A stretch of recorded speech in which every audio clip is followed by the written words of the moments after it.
The world's first programmable computer, the Zeus Z1, was able to perform 2 flops or floating point operations per second. Modern computers do this 27 trillion times faster, and this has been achieved in a mere 79 years. According to scientists, the power of computers will grow several million times more in the next 100 years. It's hard to even begin to imagine what kind of world our children and grandchildren will live in. Already, virtual worlds like the one, for example, in Grand Theft Auto, shock with their detail. It's easy to imagine that they will become indistinguishable from reality in the next 50 to 100 years. In fact, it's possible that we will be able to create virtual universes in which the characters really think and have minds similar to ours, but won't know that they live in a simulation. This is frightening on many levels. And what if we are such characters already? What if the whole world that you see outside the window is a simulation? Philosopher Nick Bostrom first introduced the general public to this hypothesis regarding the virtuality of our world back in 2003. Its essence was that if many technologically developed civilizations exist in our universe, then it is likely that they can create simulations similar to those in which you or your children play sitting at your computers, only millions of times larger and more realistic. This means that you or I could be in the role of an NPC, a non-player character, in some alien sandbox right at this moment. And people really are taking this seriously. Elon Musk, for example, said in 2016 that there's only one chance in a billion that our reality is not a simulation. When you hear such a thing from somebody like Elon Musk, serious doubts regarding the nature of our reality begin to arise. This forces us to at least begin a serious search for some kind of answers. And this we will do now. Evidence of our virtuality. Grand Theft Auto 5, also known as GTA 5, is a very good example of how all this could be accomplished. In the game, on one of the many streets of its virtual city called Los Santos, you see a very familiar picture. You are surrounded by cars that are hurrying to and fro somewhere into the distance, and crowds of people line the sidewalks. In general, everything's very similar to how it is in real life. And in the game, this general picture accompanies you everywhere, all the time, regardless of your location in Los Santos. If you turn a corner, you see more cars and more crowds of passers-by. So, being on that Los Santos street, you might think that the same story is happening to others, that life is alive and happening in the whole city at any point in the urban landscape. But, in fact, this is simply not true. You must not forget that everything you see is just an illusion, built just for you. While you are on the street with the conditional name A, absolute nothingness has filled Street B. Nothing happens there. The game continuously, magically draws for you this living, active life, while Street B drowns in silence and, in fact, barely exists. All modern video games work on this principle. When you are absent from a certain location of a virtual city, there is absolutely nothing at this location. No people, no cars, no city itself. The developers optimize the game in order to reduce the load on the computer hardware. Thanks to this, you can enjoy such incredibly realistic graphics and in-game physics that are the modern masterpieces of the gaming industry. If a player, or rather a character, turns and looks at something, the computer makes the image in front of him as detailed as possible, and the textures and objects behind the player's back, that is, out of view, become as simple as computationally possible, or really disappear altogether, except as a potentiality. As we said, this allows the computer to reduce the load on the game platform while maintaining beautiful graphics. If you look at the location from on high in GTA 5, the whole city will look as if it is in the palm of your hand, and you will see how cars are rushing up and down all of the numerous streets. So, does that mean the power of the console or computer is enough for such a complex and detailed picture? Let's not jump to conclusions. The fact is that the physics of the game also get simplified for objects like cars that are far from the observer. If we fire a rocket into such distances, we can barely see it explode. If we fly closer, then the explosion looks much more detailed and realistic, and requires far more computer power. The next example is the game Civilization V. If you quickly move the camera from one end of the map to the other, you will see the location loaded right before your eyes. The game engine is not perfect, so we can see how the view responds to our actions, realizing that we are looking at it. That is, the observer influences the game world by the very fact of his or her observation. This is how any video games of the future will work as well. Even if super powerful computers can simultaneously calculate all the more or less large objects in a large location, even over many years, small details will remain to be rendered. Flies, blades of grass, and yes, even microbes, of which there are quite a few, all of which will be loaded only under the gaze of the observer player. Everything is for the sake of optimization. So, after that gaming preface, we now move on to the first proof of the theory that we are living in a Matrix-like simulation. You may know about or remember one of the most famous experiments in the history of physics, the experiment of Thomas Young, the double-slit experiment. It was a real coup in physics and led many scientists into the study of quantum mechanics.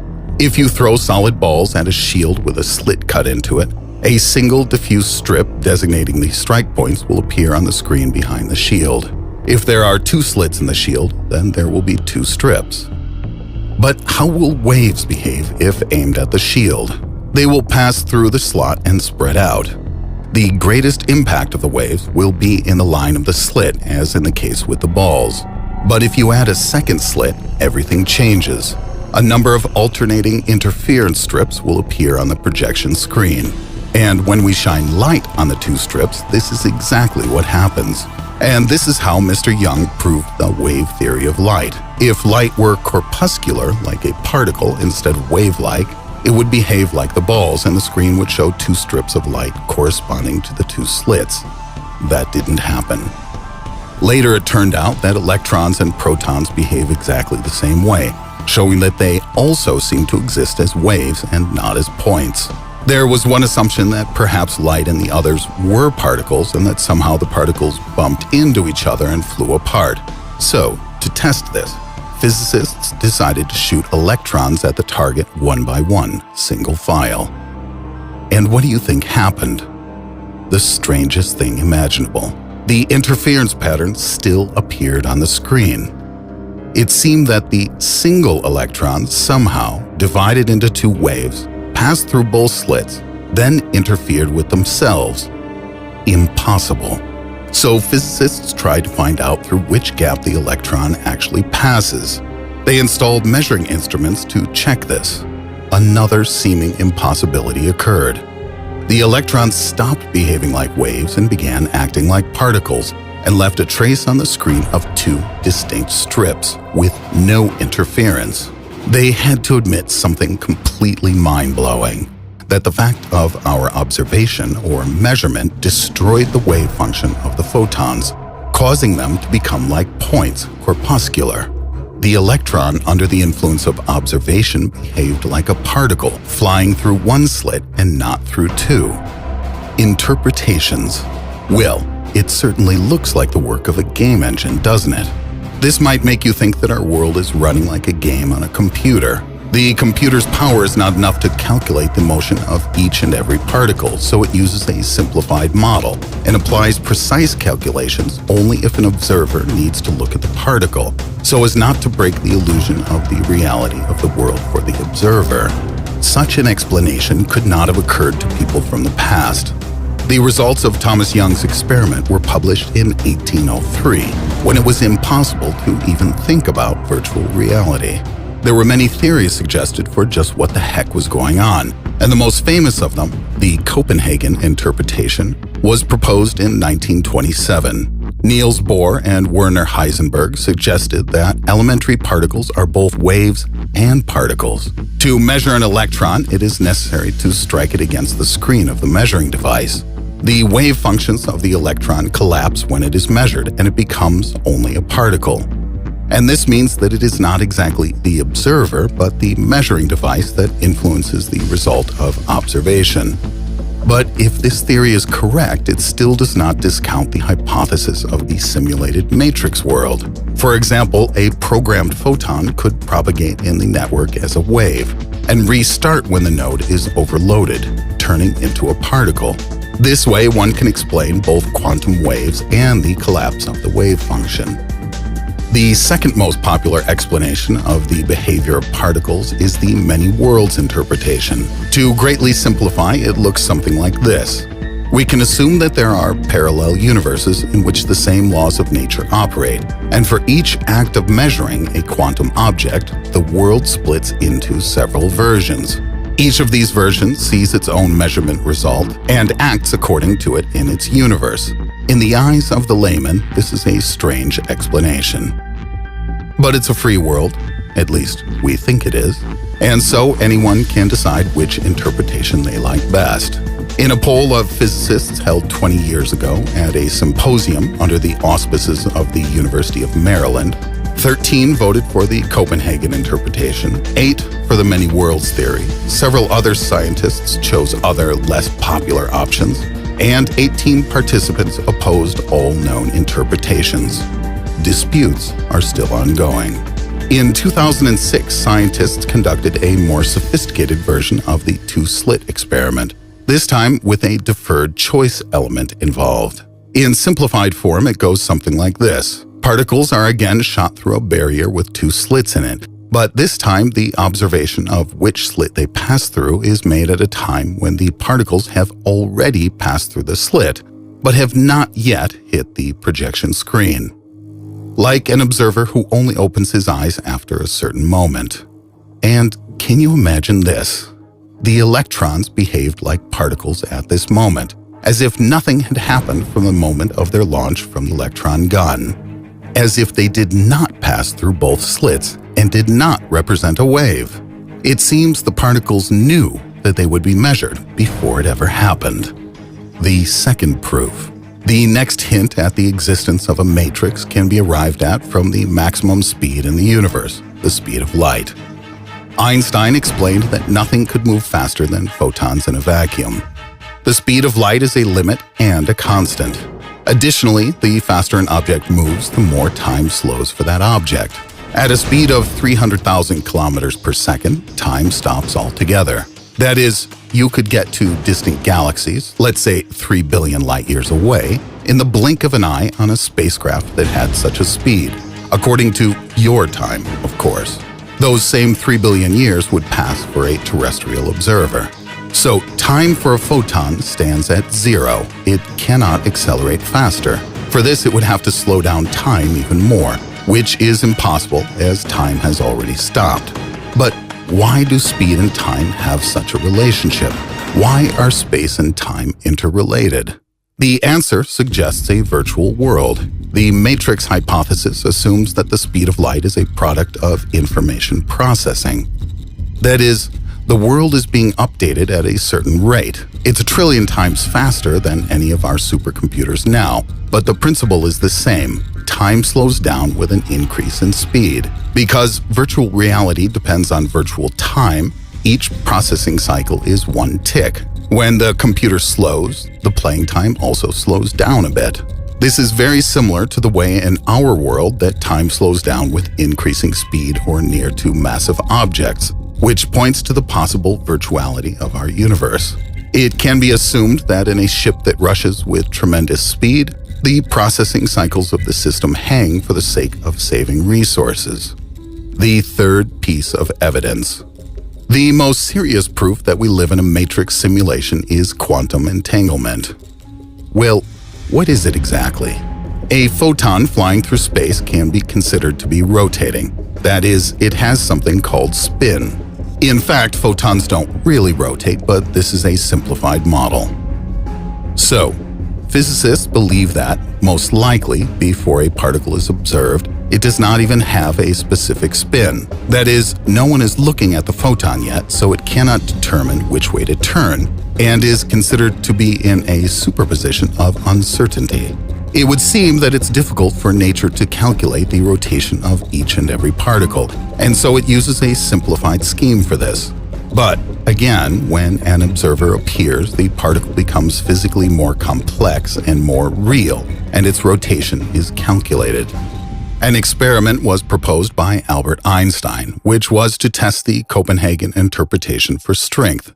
Some very interesting results were obtained from this experiment. The essence of it goes like this. If an atom, for example, cesium, emits two photons in different directions, then because of the law of conservation of momentum, their state will be interconnected. If one of them rotates from the bottom up, then the other will rotate from the top down, always.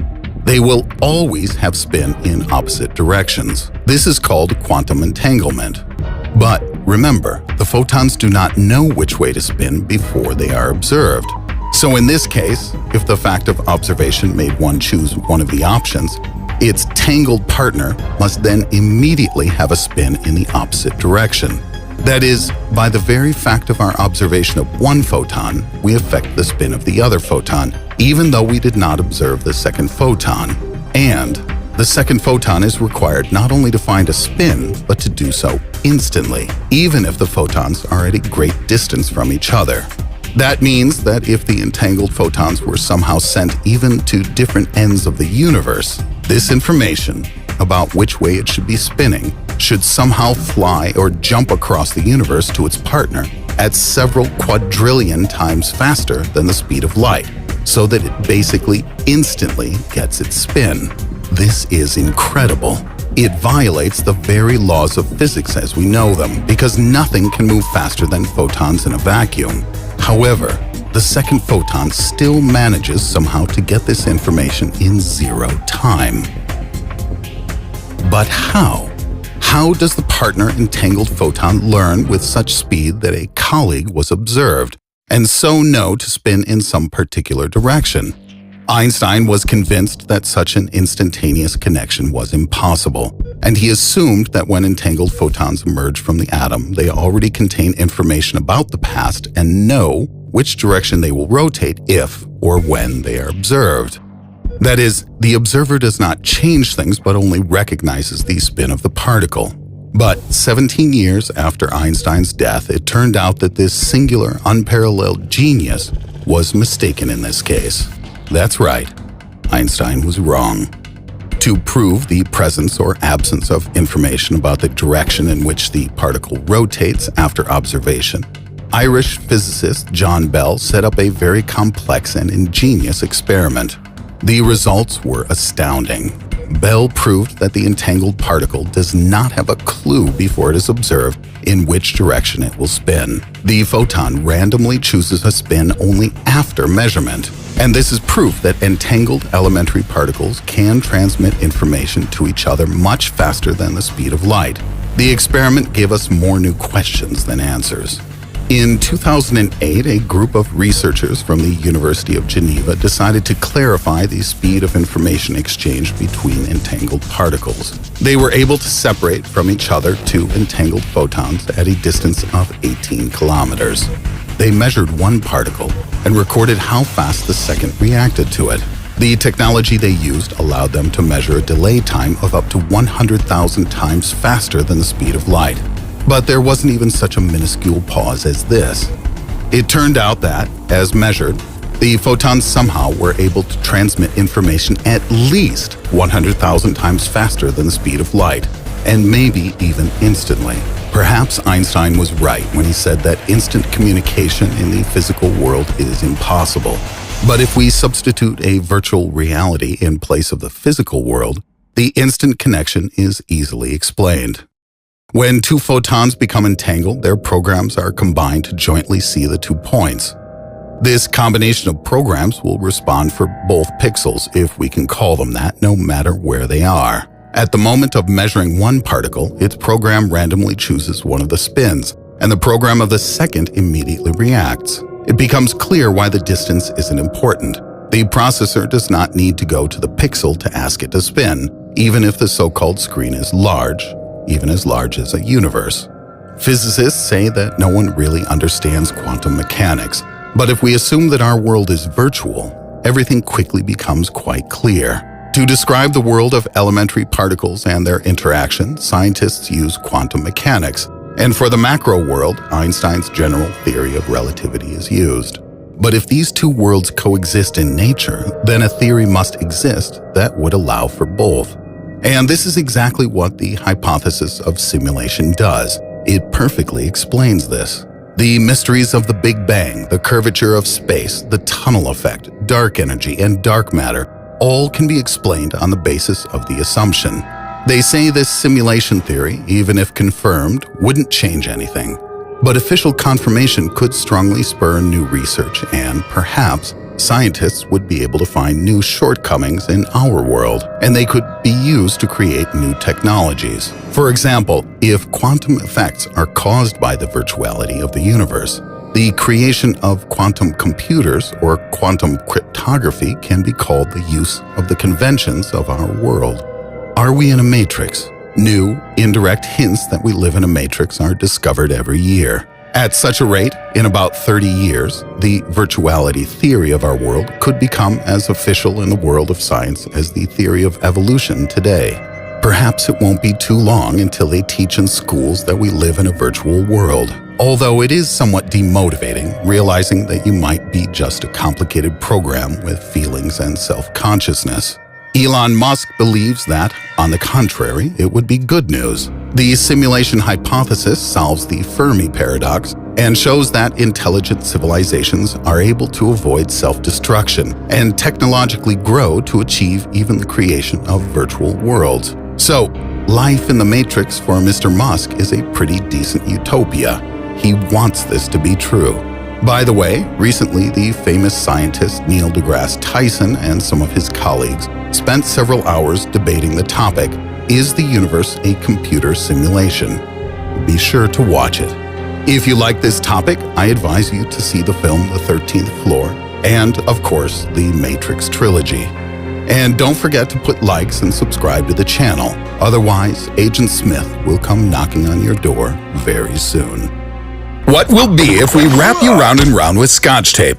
Throw the whole package into a microwave oven. Roast it quite well. Feed that to a giant hungry whale. After that, drown you in the ocean. Then bury you alive, send you into space. Then let you drop back down to Earth straight to the bottom of the Mariana Trench. After that, take you out and dry you under a nice warm lightning storm. Dress you up, comb you out, stick you on a plane, climb to a height of 30,000 feet, and toss you out once more, where you plummet back down to the unyielding surface. Of course, without a parachute. What will happen then? Let's ask Arnold. How are you feeling, buddy? You still on your feet? Well then, how about this? There's no time to explain. Just click on the link in the description and watch the first episode in this awesomely great new cartoon series, soon to explode across the entire damn internet. Come on, press the button. You can't resist subscribing to this channel.